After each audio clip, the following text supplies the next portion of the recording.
All right, we got some interesting battles from Kale, who is a beginner battler. Said that he got into PvP from my videos actually, which was surprising. I'm a little shocked that I turned anybody on to PvP with these so soon, but maybe I shouldn't be surprised because I've been doing it on stream for a while, and a lot of Fortnite players have been saying, "Hey, Pokemon Go is actually like kind of cool." So just saying, maybe I'll start playing it. But yeah, so we got some battles from him, and he's using a Kanto Raichu, the original Raichu, which is cool to see.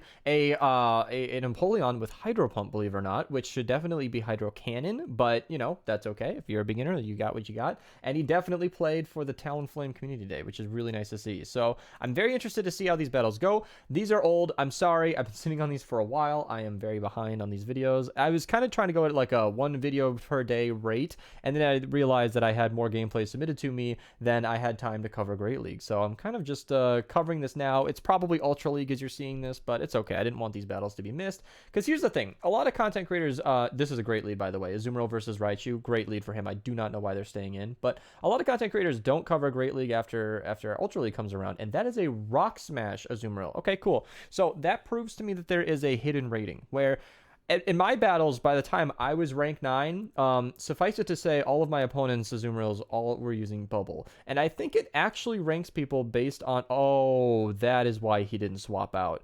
Oh, you don't even need to throw a move. Yeah, so two bad things here. First and foremost, this is Wild Charge, right? You are debuffing yourself unnecessarily, and you could have absolutely farmed that Gyarados down. In this case, you have two great counters to Hippowdon, so you could have swapped out immediately. And honestly, I think we can both see that Azumarill was not going to be doing too much in this battle any further, but you could have absolutely farmed down that Gyarados, tanked a bunch of energy onto your Raichu, or, saved it for later, then just swapped out to anything. But in this case, I think Hydro Pump, I don't know. Hydro Pump, I don't know. Hydro Cannon is actually such a good move that I've heard that it's actually okay even when it's resisted. In this case, I think Double Drill Peck would have been great because it would have been neutral against the Azumarill, but when your opponent is running Rock Smash, they're not exactly going to be getting too many moves off, because Rock Smash is slower energy generation. I don't know why that's so hard for me today. And it's also less damage. And it also doesn't have stab, meaning not only is it less than Bubble, but it's also, Azumarill's not a rock type. So it's a really, really bad move, and it's not something you want to use. And Stunfisk, get out of there, get out of there, get out of there. Okay,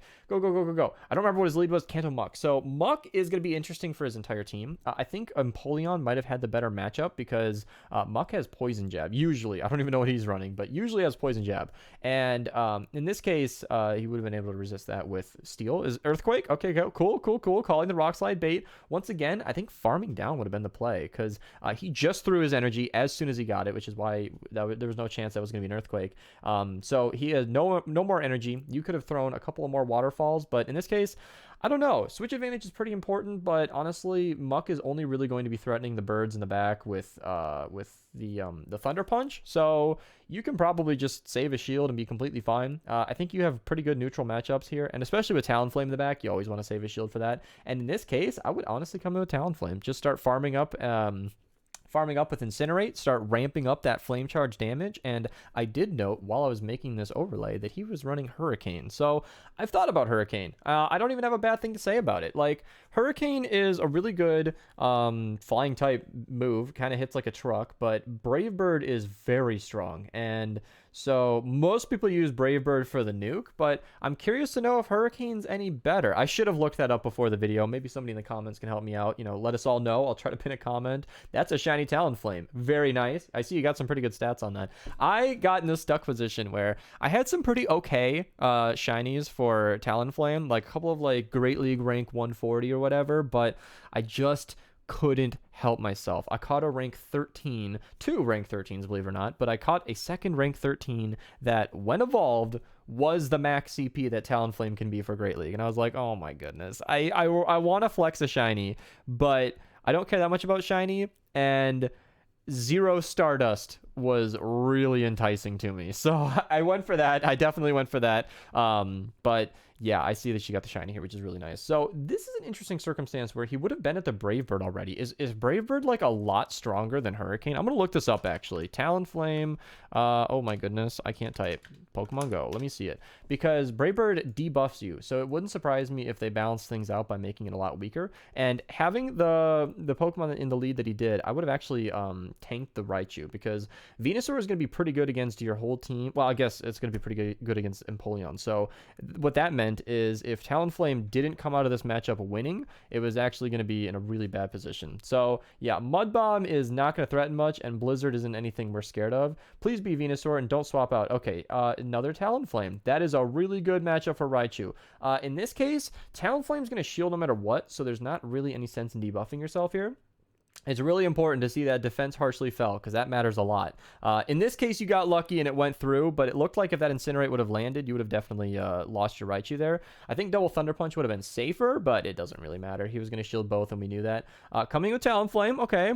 Expecting the Flame Charge, I assume, but yeah, if he went straight for Brave Bird, you'd have been short of a bird yourself.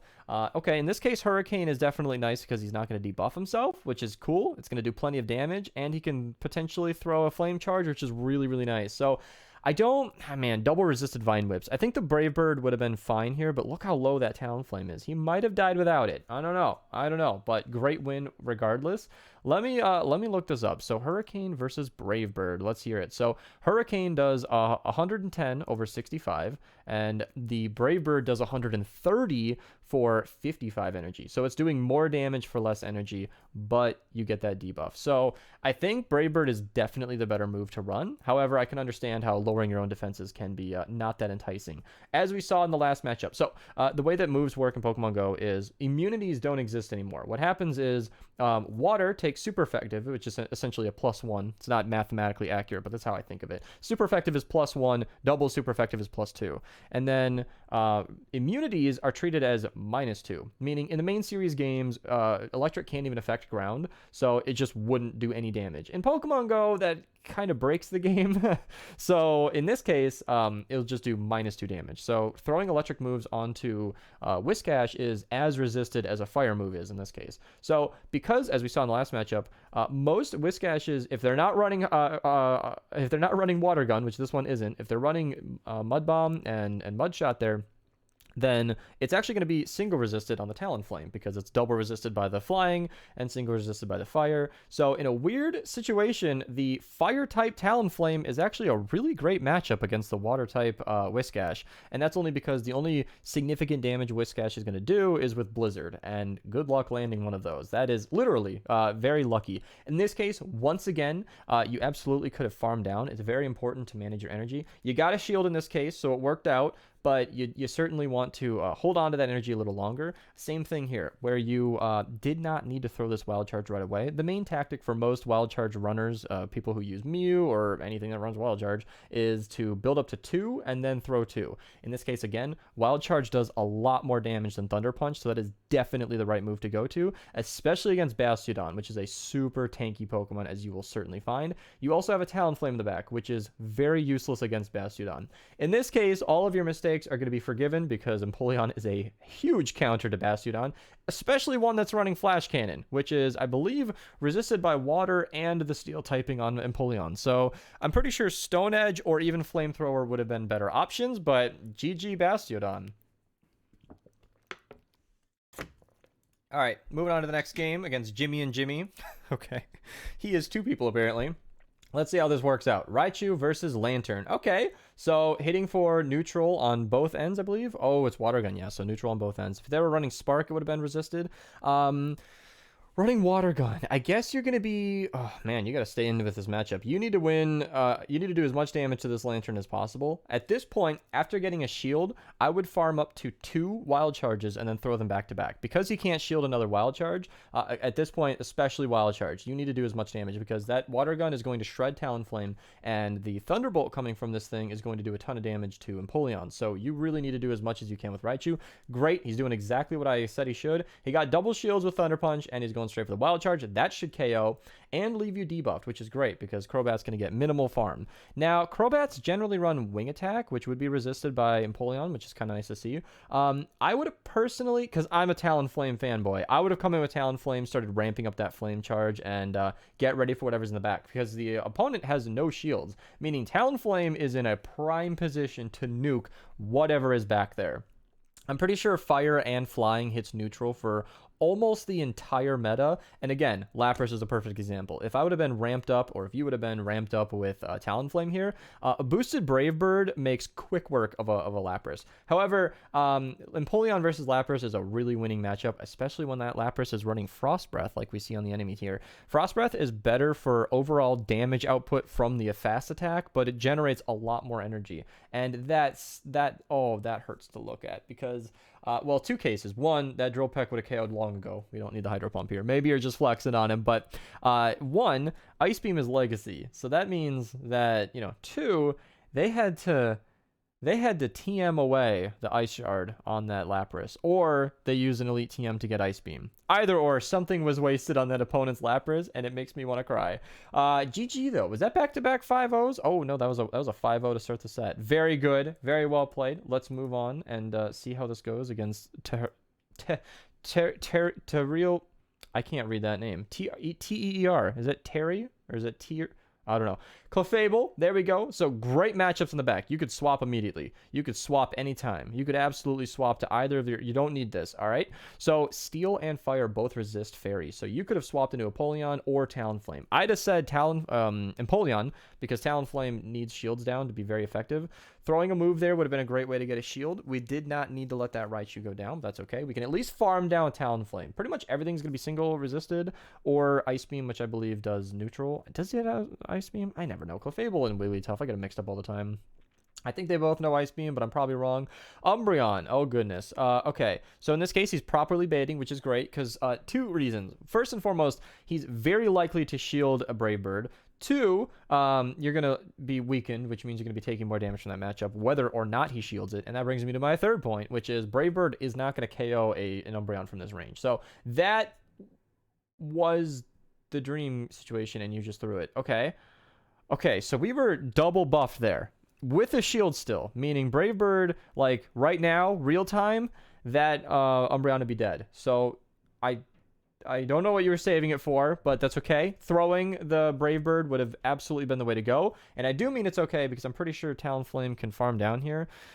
I don't know. Body Slams hurt and they build up fast. I'm pretty sure he's going to get to another one before you can KO, but hopefully you can come out with enough energy to eliminate the Umbreon. Yeah, you should be able to tank the Body Slam. And now the Brave Bird should be enough, but you're going to be cutting this game a lot closer than it needed to be. You could have won this like 20 seconds ago. That's okay. That's okay. That is exactly kind of what he commented when he submitted. Oh, that's right. We're running Hurricane. Yeah, that brings me back to my earlier conversation where Brave Bird, I don't know if it would have KO'd in that case, but it certainly would have made a difference. That's okay. That's okay. One of the reasons he submitted these battles was to learn from them, and I love these beginner mistakes because, hey, I have lost my fair share of games too. So there's always something to learn, and hopefully we can all benefit from some of these, honestly, really beginner mistakes. Like, you're still doing well. You got a good team here. I think this has a great composition. I haven't ran this through the gauntlet yet, but I could already say that Stunfisk would make this team kind of groan and moan, but you're still hitting with water types from Empoleon. And believe it or not, Stunfisk versus Talonflame, not that dominant in either direction. Nice. Winning switch advantage, winning the lead with a shield. That is a Kadabra. Okay. So Kadabra is not... That's a very spicy pick. Very, very... What is even... Okay, Shadow Ball. Okay. Is that Psycho Cut over there? Don't know. He's gone. And a Gligar. Okay, that is exactly what that is. I don't think there's any way you could lose this. Empoleon is... Yeah, no, you just left the game. Oh, I'm being texted about food. I'm just going to say yes. Yes, please. Mom's making barbecue sandwiches and is asking if I'm in. It's 6:21. So daylight savings just happened as I'm recording this. And generally, I'd have been making my daily Fortnite video 21 minutes ago. But I'm not, because now that's at 7. That's at 7, right? I'm not late. That's cool. None of this is going to matter because you're watching this as all of this has already happened, but that's cool. All right, great lead, by the way. I'm pretty sure this is the lead. The Tentacruel didn't swap out. Constantly undercharging. Maybe he's just expecting the shield, but if the opponent doesn't shield that, you might have regretted not clicking all your bubbles. Acid Spray, okay, he's definitely baiting. So, nice little thing to know about Tentacruel. Oh, geez, I'm going to forget the number. I think it's 13 poison jabs to get to that Hydro Pump. If I'm wrong, somebody comment below. Double check this yourself, but okay. Leafeon, not a common pick. Talonflame v Talonflame. I don't know if switching into this is a good thing to do because you already had an energy advantage, but you're going to lose that energy advantage by having a more expensive charge attack. So, Hurricane landing, that's actually one of the nice things about Hurricane. It's more expensive and less damage, but because you don't debuff yourself, you can actually throw it pretty safely. And the opponent, if he went for a Brave Bird right there, would have knocked you out, no problem. But hey, look at that. He came out with all that health, and yeah, I think Flame Charge is definitely the better move to go here because A, they're probably going to shield, and B, Incinerate damage is already doing a ton. Just imagine if that was boosted. So Leafeon doesn't have great play because grass types are already at a disadvantage. They're not that great for most situations. And Talonflame is double resisting all of the grass attacks. And unless you have Last Resort, Leafeon only knows grass type moves. So that was a hugely dominant matchup for Talonflame. And honestly, I'm only proving my own point by even throwing moves kind of like out of order. He still knocked it out no problem. Like there was really not any way that he was going to be able to lose that game because Talonflame versus Leafeon is a huge matchup. So, all right, bit of a longer video. Some of these battles are taking a while. That's okay. All right, Stunfisk. I mentioned it earlier. That is a core breaker. So I also mentioned that Empoleon and Talonflame both do pretty okay in the back against this thing. That did not build up to an Earthquake. There's no way. Yeah, Rock Slide is going to be resisted. Not a problem. This is a situation where Hydro Cannon would be great, but I'm not going to harp on that too bad because, honestly, if you're a guy who just likes to use Empoleon and you want to use it at all costs, that's fine. I highly recommend getting Hydro Cannon on it. I don't recommend an Elite TM. Frankly, building a new one is not that expensive because starter Pokemon, it's only 10,000 dust to get that second move, and Piplup is not too common. Like, if there's a situation wherein Hydro Cannon is available again, most likely Piplup are going to be spawning all over the place. Most likely. I know the Kanto event recently didn't feature, not Gen 1 Pokemon all that much, but it's very likely that you'd be able to build a new one. In fact, just literally yesterday, as of recording this, I took a screenshot and sent it in Discord. I got a rank 1 Ultra League Empoleon, which got me excited and then immediately disappointed because I'd already built one. Then excited again when I checked my inventory and realized I don't have an Empoleon built for Ultra League. So now I have a rank 1 that I can use. That's 115-14 stats. I was pretty excited about that. Last Resort is not the thing to go for there.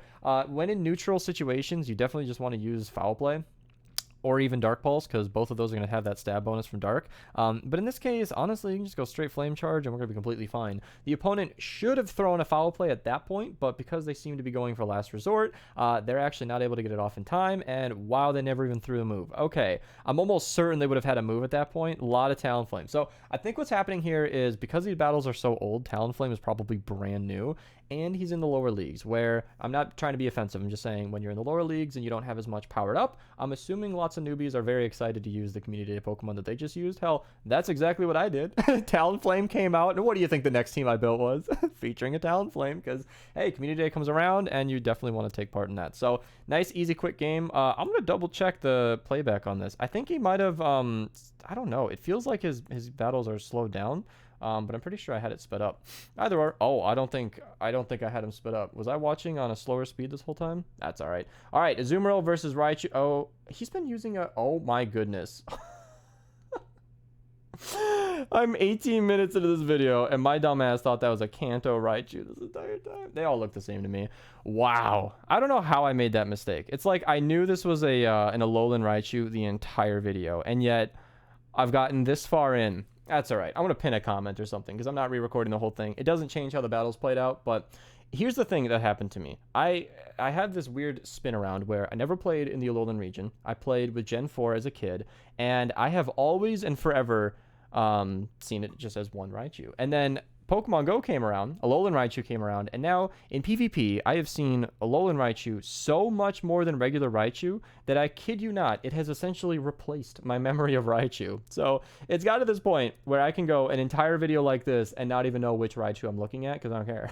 It just doesn't matter. And the opponent, yeah, no, that was a quick game. Yeah, Charizard was not going to be making too much effort towards this team. And did I really just speed it up for the last battle? Whoops, this video could have been shorter and with fewer mistakes. You know, it's got to the point where on the one hand, I want to try and not have a mistake every video, but whether it's the IVs or sometimes I put in the wrong move or the wrong damn Pokemon, it's almost become a thing of like every single one of these Pokemon videos, which mistake am I going to make next time? It doesn't matter. These are great battles. Really, Kale, even as a beginner, you were doing really well. Obviously, you are ahead of the curve, seeing as your opponents didn't seem to have nearly as much of an idea as what was going on as you did. So we got against some funky teams, but you definitely handled it well. All of my suggestions have been heard. You definitely want to improve that Empoleon. Definitely want to put in the correct Raichu if you're ever going to make your own videos. But Alolan Raichu is a great investment and will probably serve you well in the future. Thank you guys so much for watching. If you guys want to submit your battles, link in the description below. Follow my Twitch, subscribe on YouTube, and I'll see you guys later.